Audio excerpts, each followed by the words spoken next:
What keeps pay gap in existence? Welcome to Thank God It's a Story Saturday, a weekly video series where I share stories with you that you can use to make your messages connect.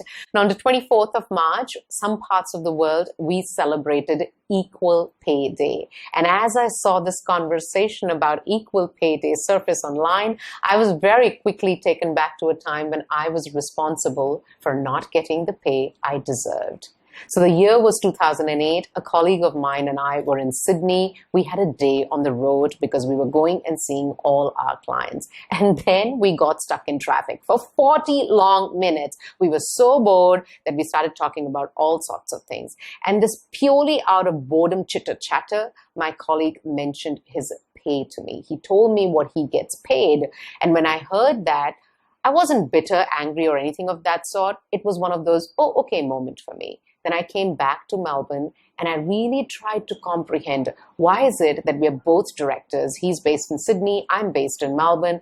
Why is there such a difference between our pay? Why is he paid so much more than me? I concluded the battle in my brain by actually coming down to the point that I should be grateful. Yes, feel grateful, because the story I told myself behind feeling grateful was, you are an Asian, you are a woman, you're only in your 20s, therefore less experienced, English is not even your first language.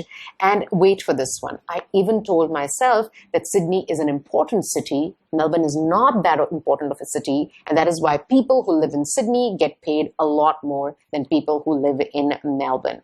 My conclusion was, be grateful that you have a job in a country where everyone else is smarter than you. Be grateful that you get to do business trips. Now, I must tell you, the truth behind the business trip was that nobody else wanted to do domestic business trip. And that is why I did it.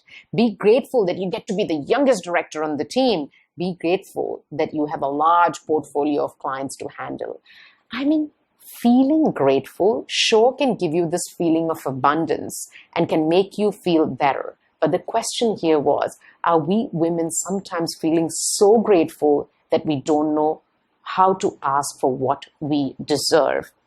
I used to think this is only my problem. And then many years later, I stumbled upon this article in the New York Times by Amy Wambach, author of Wolfpack and a retired American soccer player.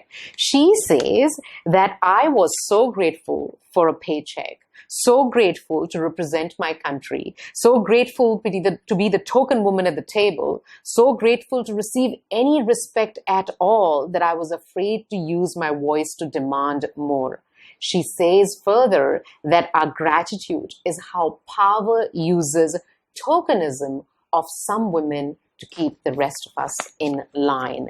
What keeps pay gap in existence is not just the entitlement and complexity of men. It is the gratitude of women too.